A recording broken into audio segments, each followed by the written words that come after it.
Hello दोस्तों, स्वागत करते हैं आपका एक बार फिर से अपने यूट्यूब चैनल आर के क्लासेज में। दोस्तों आज हम लोग यहाँ पे देखने वाले हैं रसायन विज्ञान कक्षा 12 का मॉडल पेपर। दोस्तों कैसे आपके एग्जामिनेशन में क्वेश्चन पूछे जाएंगे। दोस्तों अभी आप लोगों के पास वक्त है, आप लोग चाहें तो इस क्वेश्चन पेपर को देखने के बाद जो भी आपका कंप्लीट नहीं है दोस्तों उसको आप आसानी से कंप्लीट कर सकते हैं। तो बने रहिए वीडियो में लास्ट तक। मैं आपको यहाँ पे वो आइडिया बताऊँगा जिससे कि आप लोगों का नंबर 70 में 70 बहुत ही आसान तरीके से आ जाएगा। दोस्तों हम लोग सही दिशा में पढ़ाई नहीं करते हैं, सही चीज़ों की यहाँ पे तैयारी नहीं करते हैं, इसलिए आपका जो क्वेश्चन पेपर है वो आपके एग्जाम में जब आता है तो हमको बहुत टफ लगता है। ठीक है, तो बने रहिए इस क्लास में। हम लोग यहाँ पे बहुत आसान तरीके से समझने वाले हैं। आपका जो रिजल्ट आएगा दोस्तों इस क्लास को देखने के बाद बहुत ही बढ़िया रिजल्ट आपका आएगा। तो आइए देखते हैं क्वेश्चन में कैसे प्रश्न पूछे जाएंगे आपके केमिस्ट्री में इंटर क्लास में। दोस्तों हम लोग जानते हैं कि 4 मार्च को आपका एग्जाम है। अभी दोस्तों आपके पास बहुत सा समय है, आप आसानी से अपनी तैयारी को कर सकते हैं। सबसे पहले दोस्तों मैं आपको यहाँ पे एक सलाह दूंगा कि अपने दिमाग में प्रेशर बिल्कुल भी ना लाएं। जो आपने पढ़ा है वो आपको निश्चित ही याद होगा। रिवाइज की आवश्यकता है। कुछ क्वेश्चन ऐसे होते हैं जो कि आपके एग्जामिनेशन में मिलेंगे, तब अगर आपने पहले से उसको पढ़ा है तो आप उसको लिख लेंगे। तो आइए देखते हैं क्वेश्चन का पैटर्न क्या होगा आपके एग्जाम में। दोस्तों हम लोग यहाँ पे देखते हैं तो क्वेश्चन आपका ये सब लोग आप लोग जानते हैं कि 3.25 घंटे का क्वेश्चन पेपर है। 70 का पूर्णांक आपका होने वाला है। दोस्तों हम लोग जानते हैं कि इसमें आपका जो 30 नंबर प्रैक्टिकल का होता है वो कट जाता है। उसके बाद आपके पास यहाँ पे 70 नंबर का पूर्णांक बचता है। क्वेश्चन दोस्तों इसमें 1 नंबर से लेकर के 5 नंबर के क्वेश्चन आपके पूछे जाते हैं। वो कैसे होंगे उसको हम लोग यहाँ पे देखेंगे। सबसे पहले हम लोग देखते हैं इसमें जो खंड आपका है, लेकिन उसके पहले दोस्तों यहाँ पे कुछ निर्देश होते हैं जो आपको वहाँ पे आपके एग्जामिनेशन में पढ़ने का समय नहीं मिल पाता है, वो मैं आपको यहाँ पे बता देता हूँ। पहली बात यह है कि सभी प्रश्न आपका करना यहाँ पे अनिवार्य है। उसके बाद देखिए सेकंड ऑप्शन में कहा गया है गणनात्मक प्रश्नों में गणना के समस्त पद आप दीजिए। प्रश्नों के प्रासंगिक उत्तर लिखिए, मतलब जितना आवश्यक है जितना पूछा गया है उतने का ही आप जवाब दें, अनावश्यक वहां पे कुछ भी ना लिखें। अगला दोस्तों जहां आवश्यक हो रासायनिक समीकरण भी वहां पे लिखते चलिएगा। अब क्वेश्चन आपका स्टार्ट होता है। पहला कहा गया है इस प्रश्न के प्रत्येक खंड में 4 विकल्प दिए गए हैं, सही विकल्प का चुनाव कीजिए। पहला दोस्तों क्वेश्चन इसमें कहा है फलक केंद्रित घनीय कोष्ठिका में परमाणुओं की संख्या कितनी होती है। अब ऐसे क्वेश्चन है। सेकंड क्वेश्चन आपका यहां पे दिया गया है निम्नलिखित में से कौन सा विलयन का अणु संख्य गुण नहीं है। अणु संख्या गुण नहीं है ऐसा कहा गया है, लेकिन आपने पढ़ा होगा अणु संख्या गुणधर्म, तो बस उसी को आप यहां पे देख करके बता सकते हैं। अगला दोस्तों क्वेश्चन ग में चलते हैं। शून्य कोटि अभिक्रिया के दर नियतांक का मात्रक क्या होता है। दोस्तों इसका घ नंबर क्वेश्चन दिया गया है, इसको आप देखिए निम्नलिखित में से कौन सा यौगिक कैनिजारो अभिक्रिया नहीं देता है। ठीक है, अब यहां पे देखिए जो अंगा क्वेश्चन है दोस्तों इसका एथिल एमीन पर नाइट्रिक अम्ल की क्रिया से क्या बनेगा। ठीक है, ये दोस्तों ये सभी क्वेश्चन आपके एक एक नंबर के आपके एग्जामिनेशन में देखने को मिलेंगे। यहाँ पे च दिया गया है ग्लूकोज अपचायक गुण प्रदर्शित करता है, क्योंकि इसमें होता है क्या होता है इसका जवाब आपको देना है। आगे दोस्तों चलते हैं तो यहाँ पे क्वेश्चन आपका 2 दिया गया है, जो कि आपके इसमें 2-2 नंबरी के क्वेश्चन होंगे। लेकिन दोस्तों आपको ध्यान रखना होगा कि क्वेश्चन आपका इसमें 1+1 में भी डिवाइड हो सकता है। ऐसा क्वेश्चन दिया गया होगा जिसमें आपका 1/1 डिवाइड होगा, तो ऐसे में आपको ध्यान से सावधानी पूर्वक जवाब देना है, क्योंकि लगभग इसमें 2 क्वेश्चन होंगे तभी इसमें 2 टाइप का नंबर आपको मिलेगा। दोनों के जवाब आपको देना आवश्यक है। जैसे हम देखते हैं पहला क्वेश्चन आपका यहाँ पे है दिया गया है एक तत्व जिसका परमाणु द्रव्यमान 100 की संरचना बीसीसी तथा एक कोष्ठिका कोर लंबाई इतना बीसीसी इतना यानी 400 पिकोमीटर है। तो क्वेश्चन पहला इसमें कहा गया है कि ए का घनत्व ज्ञात कीजिए। सेकंड क्वेश्चन में पूछा गया है 10 ग्राम ए में एकक कोष्ठिका की संख्या बताइए। यहाँ पे एन का मान जो है इतना मोल मतलब प्रति मोल दिया गया है। ये आपका 2 नंबर का क्वेश्चन है दोस्तों, जिसमें कि दो क्वेश्चन भी आपके यहाँ पे बताए गए हैं। दोनों प्रश्नों के जवाब आप देंगे तभी आपको 2 नंबर यहाँ पे मिलेंगे। क्वेश्चन ख में चलते हैं। मोल प्रभाज किसे कहते हैं? विलेय के मोल प्रभाज एवं वाष्प दाब में अवनमन के व्यंजक लिखिए। ठीक है, ये संबंध का व्यंजक लिखना है आपको, जिसमें भी आप देख सकते हैं कि पहला मोल प्रभाज किसे कहते हैं, सेकंड आपका संबंध का है, तो आपके 2 नंबर यहाँ पे क्वेश्चन बन जाते हैं 2 अंक के। अब चलते हैं ग में। 1 मोलर H2SO4 विलयन की तुल्यांकी चालकता की गणना कीजिए यदि विशिष्ट चालकता 26 × 10⁻² प्रति ओम प्रति सेमी है, जहां यस का परमाणु भार दिया गया है 32, यस आपका सल्फर है। तो इसका जवाब आपको देना है। ये आपका केवल एक ही क्वेश्चन में डिवाइड है, इसमें 2 क्वेश्चन नहीं है, आपको 2 नंबर मिलेंगे। घ में चलते हैं दोस्तों। स्कंदन की हार्डी-सुलजे नियम क्या है, समझाइए।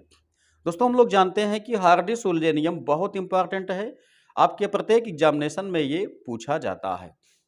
तो ये आपका 2 नंबर का क्वेश्चन यहाँ पे मिलेगा। आगे चलते हैं प्रश्न 3 में। इसमें क सरल घनीय एकक कोष्ठिका में संकुलन क्षमता की गणना कीजिए। ठीक है, ये भी आपका 2 नंबर का क्वेश्चन है। इसमें चलते हैं ख में। 3 का ख। अक्रिय गैसों की 2 विशेषताएं एवं उपयोग लिखिए। 2 विशेषताएं 2 उपयोग। ठीक है, 2 विशेषताएं हमको पहली बात लिखना है, उसका दोस्तों यहाँ पे 1 नंबर है।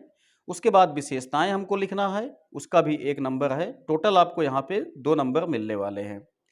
खंड ग में चलते हैं। निम्नलिखित उपसह संयोजक यौगिकों के IUPAC नाम लिखिए। एक यहाँ पे यौगिक है, एक यहाँ पे है। 2 क्वेश्चन है, दोनों के जवाब देना है। 2 नंबर आपको यहाँ पे मिलेंगे जब दोनों के जवाब आप दे देंगे तो। दोस्तों यहाँ पे घ नंबर क्वेश्चन है। DNA तथा RNA के महत्वपूर्ण संरचनात्मक एवं क्रियात्मक अंतर लिखिए। DNA RNA दोनों का हमको लिखना है। 2 नंबर का क्वेश्चन आपका यहाँ पे मिलेगा। क्वेश्चन 4 में चलते हैं। इसमें क्या पूछा गया है, इसको ध्यान दीजिए।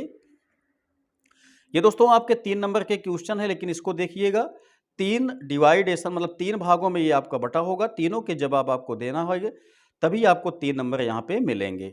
लेकिन कभी ऐसा भी हो सकता है कि आप इनमें से 1 या 2 के जवाब दे दें, तीसरा जवाब ना दे पाएं, तो दोस्तों इसमें टेंशन आपको नहीं लेना है। जितने क्वेश्चन के जवाब आप दे देंगे उसके नंबर के हकदार आप हो जाएंगे। आगे चलते हैं। इसमें देखते हैं प्रश्न क्या पूछा गया है। 0.05 मोल प्रति लीटर NaOH विलयन के स्तंभ का विद्युत प्रतिरोध इतना ओम है। इसका व्यास 1 सेमी एवं लंबाई 50 सेमी है। इसकी प्रतिरोधकता, विशिष्ट चालकता तथा मोलर चालकता का परिकलन कीजिए। ये क्वेश्चन आपका दिया गया है।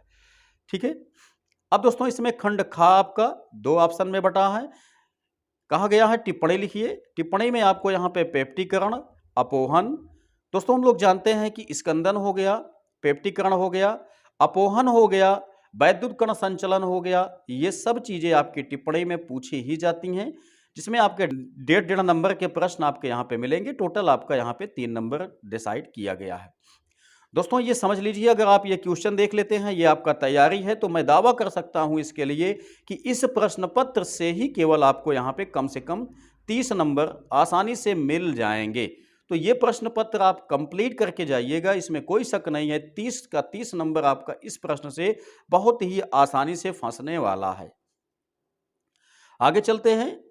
क्वेश्चन ग में देखते हैं। प्राथमिक, द्वितीयक एवं तृतीयक अमीनों की पहचान की विधि का रासायनिक समीकरण सहित लिखिए। हमको यहाँ पे प्राथमिक, द्वितीयक, तृतीयक एमिनो अम्ल जो होते हैं उनकी पहचान की रासायनिक विधि लिखना है समीकरण के साथ में। तो यहाँ पे आपको 3 नंबर मिलेंगे। घ में चलते हैं। ग्लूकोज का संरचना सूत्र लिखिए। इससे ग्लूको सैकेरिक अम्ल तथा ग्लूको ऑक्सिम कैसे प्राप्त करेंगे, समीकरण आपको लिखना है। दोस्तों पहला यहाँ ग्लूकोज का संरचना लिखना है, उसका 1 नंबर आपको मिल जाएगा। उसके बाद आपको यहाँ पे ग्लूकोसैकेरिक अम्ल लिखना है, ग्लूको ऑक्सिम कैसे प्राप्त किया जाएगा, तीनों को मिलाकर के आपको यहाँ पे 3 नंबर मिलेंगे। 5वां क्वेश्चन आपके पास यहां पे आता है, किसी x के 4 ग्राम 100 ग्राम विलायक में डालने पर यश का क्वथनांक 0.6 के बढ़ जाता है। तो क्वेश्चन यहां पे दिया गया है आपके पास, जिसका जवाब आपको यहां पे देना पड़ेगा। पहला यहां पे कहा गया है यश के हिमांक में कमी कितनी होगी। सेकंड कहा गया है यश के सापेक्ष वाष्प दाब में कमी कितनी होगी। थर्ड कहा गया है 300 केल्विन पर घोल का प्रसरण दाब क्या होगा। चौथा कहा गया है इसमें x का अणुक द्रव्यमान क्या होगा। ठीक है। पांचवा यहां पे कहा गया है कि जहां पे आपको इन सब चीजों की आवश्यकता हो आप इसको ले सकते हैं। तो आपने यहां पे देखा कि इसमें टोटल आपको 4 क्वेश्चन करने हैं, जिनके लिए आपको यहां पे एक एक नंबर निर्धारित किया गया है, यानी कि टोटल आपका 4 नंबर यहां पे निश्चित किया गया है। आगे दोस्तों हम लोग देखते हैं यहां पे ख में, प्रथम कोटि की अभिक्रिया के वेग स्थिरांक के लिए व्यंजक लिखिए तथा सन्निहित पदों को समझाइए। दर्शाइए कि प्रथम कोटि की अभिक्रिया का अर्ध आयु अभिकारकों के प्रारंभिक सांद्रण पर निर्भर नहीं करता है। दोस्तों यहां पे आपको 4 नंबर का क्वेश्चन मिलने वाला है। आगे चलते हैं गा में, संक्रमण तत्व किन्हें कहते हैं। संक्रमण तत्वों के संदर्भ में निम्नलिखित को समझाइए। ठीक है। तो पहला पॉइंट आपका यहां पे दोस्तों आ जाता है, संक्रमण तत्व किसी को कहा जाता है। हम लोग जानते हैं कि जो आपके समूह में सेकंड वाले तत्व होते हैं वो सभी के सभी आपके संक्रमण तत्व कहलाते हैं। पहला नंबर आपका यहां से मिल जाएगा। बाकी दोस्तों यहां पे आप देखेंगे 1.5 नंबर आपके डिसाइड हैं इन दोनों क्वेश्चन पे। पहला चीज है ये रंगीन आयन बनाते हैं, सेकंड है ये अंतराकाशी यौगिक बनाते हैं। इन दोनों के जवाब आप देंगे तो आपको यहां से 1.5 नंबर मिलेंगे। टोटल आपका यहां पे 4 नंबर मिलने वाला है। घा में चलते हैं तो कहा गया है कि लिगेंड क्या है। ये क्रिस्टल क्षेत्र विपाटन ऊर्जा को कैसे प्रभावित करते हैं। पहला चीज है आपका लिगेंड क्या है। लिगेंड के लिए आपके पास यहां पे 1 नंबर है। बाकी क्रिस्टल क्षेत्र विपाटन ऊर्जा को कैसे प्रभावित करते हैं उसके लिए आपके पास यहां पे 3 अंक है। टोटल आपके पास यहां पे 4 अंक डिसाइड किए हैं। अब दोस्तों चलते हैं यहां पे प्रश्न 6 में। यहां पे देखिए ध्यान से समझिए प्रश्न को। कहा गया है निम्नलिखित को कारण सहित समझाइए। पहला क्वेश्चन है साधारण ताप पर ऑक्सीजन एक गैस है और सल्फर ठोस है। ये दोस्तों आपको जवाब देना है, लेकिन ध्यान आप देंगे तो पहले क्वेश्चन के लिए आपके पास यहां पे 2 नंबर है, सेकंड क्वेश्चन के लिए आपके पास यहां पे 2 नंबर है, थर्ड क्वेश्चन के लिए आपके पास यहां पे 1 नंबर है। टोटल आपका ये 5 नंबर का क्वेश्चन मिलेगा। ठीक है। तो पहला क्वेश्चन क्या कहा गया है इसमें उसको मैंने बता दिया। सेकंड क्या कहा गया है, हाइड्रोजन प्रबल ऑक्सीकारक है, इसको आपको समझाना है। थर्ड है उत्कृष्ट गैसों का क्वथनांक बहुत कम क्यों होता है, इसको आपको समझाना है। या तो आपके पास इन दोनों को ना समझाएं, आपके पास यहां पे दिया गया है कि हाइबर विधि द्वारा अमोनिया के औद्योगिक निर्माण का नामांकित चित्र सहित वर्णन कीजिए, इसके प्रमुख गुण एवं उपयोग लिखिए। ये आपका 5 नंबर का क्वेश्चन, जबकि 3 + 1 + 1 में डिवाइड है। यदि आपको ये नहीं आता है तो अथवा करके आप इसको लिख सकते हैं, दोनों में से एक आपको जवाब यहां पे देना है। इसमें दोस्तों खंड खा है, निम्नलिखित पर टिप्पणी लिखिए। टिप्पणी लिखने के लिए दोस्तों आपके पास यहां पे 3 क्वेश्चन दिए गए हैं। पहला है राइमर टीमन अभिक्रिया, सेकंड है कोल्बे अभिक्रिया, थर्ड है विलियमसन संश्लेषण। तो यहां पे आप देखेंगे तो पहले सेकंड क्वेश्चन के लिए 2-2 नंबर आपके डिसाइड हैं, जबकि विलियमसन संश्लेषण के लिए आपके पास 1 अंक है। टोटल आपका 5 नंबर का यह क्वेश्चन बना हुआ है। आप चाहें तो इसको ना करें, लेकिन मैं इसे रिकमेंड करूंगा कि यह आपके लिए ज्यादा सही है। या दोस्तों आप देखते हैं तो अथवा करके क्वेश्चन दिया गया है, क्या होता है जब इसमें केवल आपको रासायनिक समीकरण लिखना है। ठीक है। तो इसमें आपका देखिए पहला क्वेश्चन क्या है, फिनाल को जिंक चूर्ण के साथ गर्म किया जाता है तो क्या बनेगा। सेकंड है एथिल एल्कोहल को सांद्र सल्फ्यूरिक अम्ल के साथ 160 अंश डिग्री सेल्सियस पर गर्म किया जाता है तो क्या बनेगा। थर्ड है डाई एथिल ईथर की हाइड्रो आयोडिक अम्ल के साथ अभिक्रिया होगी तो क्या बनेगा। चौथा है फिनाल में ब्रोमीन जल मिलाया जाएगा तो क्या बनेगा।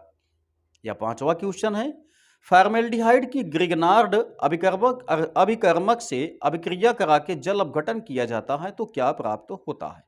यहाँ पे दोस्तों आपके पास 5 क्वेश्चन है, जिनके जवाब आप देंगे तो आपको 5 नंबर मिलेंगे। लेकिन यहाँ पे आप देखेंगे तो केवल आपके पास 3 क्वेश्चन है, 3 से आपको 5 नंबर यहाँ पे मिल जाते हैं। तो बच्चों को लगभग ये चीज़ें तो हमेशा याद होती हैं, नहीं याद है दोस्तों तो इसको आप याद कर लीजिए, ये काफ़ी आसान होते हैं, नंबर भी आपके अच्छे दिलाते हैं। अब चलते हैं लास्ट क्वेश्चन पे। पहला है, एरिल हैलाइड नाभिक नाभिक रागी प्रतिस्थापन अभिक्रियाओं के प्रति किन कारणों से कम क्रियाशील होते हैं। अगर आप इसको समझा देते हैं तो आपको यहां से 5 नंबर मिलेंगे। लेकिन अगर आप इसको नहीं समझाते हैं अथवा करके आप इस क्वेश्चन पे आते हैं, तब दोस्तों यहां पे आपको 2 क्वेश्चन का जवाब देना होगा, तब जाकर के आपको यहां पे 5 नंबर मिलेंगे। इसमें पहला क्वेश्चन दिया गया है, क्लोरीन यद्यपि इलेक्ट्रॉन अपनयक समूह है फिर भी यह एरोमेटिक है, क्यों है, इसको आपको समझाएंगे तो आपको यहाँ पे 3 नंबर मिलेगा। ठीक है, आगे दिया गया है इसी में, इलेक्ट्रॉन रागी प्रतिस्थापन अभिक्रियाओं में आर्थो तथा पैरा निर्देशक हैं, क्यों। ठीक है, इतने के जवाब आपको देना होगा, तब जाकर के आपको यहाँ पे 5 नंबर मिलेगा, वो 3 नंबर मिलेगा। सेकंड क्वेश्चन है इसमें, एल्किल हैलाइड ध्रुवीय होते हैं, ध्रुवीय होते हुए भी जल में अभिसरणीय होते हैं, क्यों होते हैं, इसका जवाब आपको देना है तो आपको यहां से 2 नंबर मिलेंगे। इसमें चलते हैं खा में दोस्तों। तो यहां पे आप देखेंगे, निम्नलिखित यौगिकों में विभेद कीजिए, विभेद के लिए सरल रासायनिक समीकरण लिखिए। दोस्तों जो आपका 7वां क्वेश्चन है, इसमें टोटल आपके पास 2 क्वेश्चन है, 5-5 नंबर के जवाब आपको देना है, 10 नंबर आपको आसानी से यहाँ पे मिलेगा। तो यहाँ पे देखिए, रासायनिक परीक्षण हमको लिखना है, करना है, वो कैसे करेंगे, यहाँ पे आप देख सकते हैं 2 + 2 + 1 यानी 5 नंबर आपके यहाँ पे मिलने वाले हैं। 3 क्वेश्चन आपका यहाँ पे होगा। पहला है, प्रोपनॉल एवं प्रोपनोन में विभेद आप कैसे करेंगे, इसको आप लिखिएंगे। सेकंड है, फिनाल एवं बेंजोइक अम्ल में विभेद कैसे करेंगे। थर्ड है, एसिटोफिनान एवं बेंजोफिनान में विभेद आप कैसे करेंगे। तो 5 नंबर आपको यहां से मिलेंगे। वो नहीं आता है तो यहां पे आप देख लीजिए, 5 नंबर का क्वेश्चन आपको 5 करना पड़ेगा। ठीक, लेकिन इसमें क्या है, कहा गया है कैसे प्राप्त किया जाएगा, केवल रासायनिक समीकरण हमको यहाँ पे देना है। ये आपके 5 क्वेश्चन दिए गए हैं। ब्रोमोबेंजीन से 1 फेनिल एथेनॉल कैसे प्राप्त किया जाएगा, इसका जवाब दीजिए। सेकंड में कहा गया है आपसे, बेंजोइक अम्ल से बेंजिल डिहाइड कैसे प्राप्त होगा। थर्ड आपको में दिया गया है, एथेनॉल से 3 हाइड्रॉक्सी ब्यूटेनल कैसे प्राप्त किया जाएगा। फोर्थ दिया गया है, प्रोपेनॉन से प्रोपीन कैसे प्राप्त होगा। ठीक है, 5वां क्वेश्चन दिया गया है, बेंजोइक अम्ल से यम नाइट्रोबेंजिल एल्कोहल कैसे प्राप्त किया जाएगा। तो दोस्तों ये आपके कुल टोटल इसमें 7 क्वेश्चन दिए गए हैं, सातों को मिला के आपको यहाँ पे 70 नंबर मिलेगा। इसका पैटर्न क्या है क्वेश्चन का, वो मैंने आपको दिखाया। इस तरीके से आप लोग अपनी तैयारी को अभी मेंटेन कर सकते हैं। यदि आपका ये क्वेश्चन लेवल कंप्लीट नहीं है तो आप लोग इसको आसानी से तैयार कर लें। इसी क्वेश्चन से मैंने आपको कहा है, इसी प्रश्न से जो मैंने अभी आपको यहाँ पे सॉल्व किया है दोस्तों, 30 नंबर आपके बड़े आसानी से इसमें से मिल जाएंगे। अगर आपको 30 चाहिए दोस्तों तो ये क्वेश्चन आप लोग अच्छी तरह से तैयार करके अपने एग्जामिनेशन में चले जाइए, इसमें से आपका 30 नंबर 100% है कि मिल जाएगा। आई होप कि ये क्लास निश्चित ही आप लोगों को फ़ायदा पहुँचाने वाला होगा।